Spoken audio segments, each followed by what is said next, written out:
Good morning. আজ আমি আপনাদের সামনে ইউক্রেন আর রাশিয়ার যে কনফ্লিক্ট চলে বর্তমানে তোরা ওগু বিষয় তোরা কিলা চলে আর ওগু বিষয় তোরা কইতাম চাই। আজ আপনারা যদি দেখুন 1991-এর আগে যখন সোভিয়েত ইউনিয়ন আসলো, তখন সোভিয়েত ইউনিয়ন থেকে যখন কোলাপস হয়েছে, তখন কোলাপস থেকে 19টা কান্ট্রিজ বার হয়েছে। এর মাঝে তোমার ইউক্রেন একটা কান্ট্রি। ইউক্রেন বেশিরভাগ তোমার রাশিয়ান স্পিকার অকল ফাইপায় বেশিরভাগ, তারপরে তোমার কিছু বেশিরভাগ প্রো রাশিয়ান আছেন, কিছু অ্যান্টি রাশিয়ান আছেন।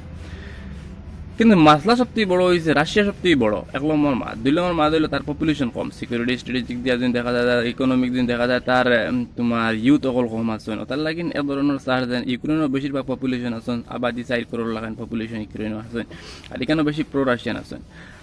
আর বহুত ধরনের পুরনা যখন সোভিয়েত ইউনিয়ন যখন আসলো, বহুত ধরনের ওয়ার্ক পরে ইন্ডাস্ট্রি বেদান পড়ে রয়েছিল তোমার সোভিয়েত ইউনিয়ন ইউক্রেনের আন্ডার।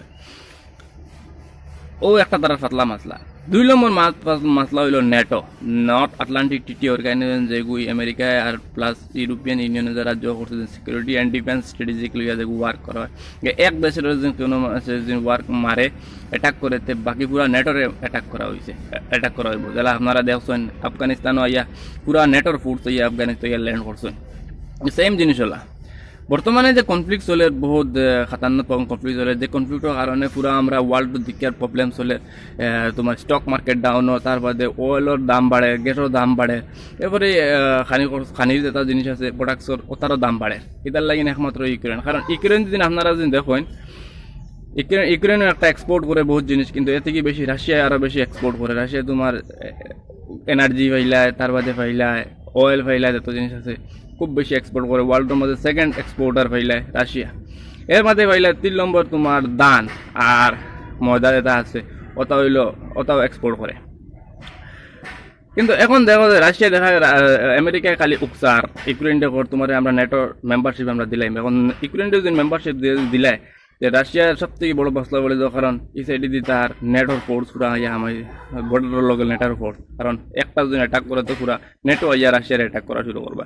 ও হিসাবে নেটো রাশিয়া দেখছে না, আমার তো এখন নিজের আবাদি বাঁচাইতে গেলে, নিজের সিকিউরিটি বাউন্ডারি বাঁচাইতে গেলে আমরা ইউক্রেনকে চেষ্টা করলে আমি অ্যাটাক করতে লাগবো। এই হেরো হালা বহুত আগে থেকে ইন্টেলিজেন্সি ওয়ার চলিয়া আর বুঝছেন। ইউক্রেনও বহুত তলে তলে আমরা বেজান ওয়ার্ক শুনিয়া আর কিন্তু রাশিয়া পাতলা পাতলা অ্যাটাক করে, সাইবার অ্যাটাক করে, তারপরে বিভিন্ন ধরনের অ্যাটাক করে। কিন্তু সারা থেকে বেশি মাসলা হইব যে ইউক্রেনের যে অ্যাটাক চলে, এশিয়ার থেকে বেশি তোমার ইউরোপও বেশি মাসলা হইব। কারণ ইউরোপ হইলে ঠান্ডা থাকে আর বেশিরভাগ অয়েল এনার্জি যে গ্যাস আছে, এই গ্যাস সেগু তোমার পুরা করতে গেলে রাশিয়ার কাছ থেকে নেওয়া জরুরি। যে পাইপলাইন যেগুলো আছে টাপি, এরপরে নবার্ট কিতা কই একটা পাইপলাইন আছে, যেমন জার্মানি যাইতো, এরপরে ইটালি, ফ্রান্স, সবর জরুরত পড়ে এগু। এখন এগু বন্ধ হয়ে গেছে, এখন ইউরোপের ধরনের মাসলা চলে। এখন আমরা হালে দেখছি যে রাশিয়া অ্যাটাক করছে ইউক্রেনে অ্যাটাক করিয়া 2টা কান্ট্রি বানাই দিছে। 2টা কান্ট্রি একমাত্র রাশিয়া মানছে, বাকি কোনো দেশে পর্যন্ত মানছেন না। বাকি সব দেশে পর্যন্ত মানে ইউক্রেনকে সাপোর্ট করে দেওয়ার ধরনের, আর খাস করে তো ইউরোপিয়ান নেটো হলে সারা তো ইউরোপিয়ানকে তোমার সাপোর্ট করডা।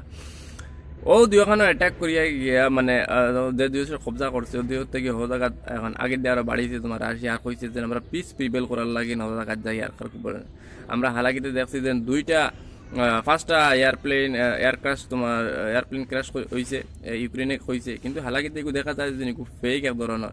কিন্তু জানিয়েন না কিতা হইব আগে দিয়া খুব এখন তো পুতিনে পুরা তোমার ওয়ার ডিক্লেয়ার করে দিছেন।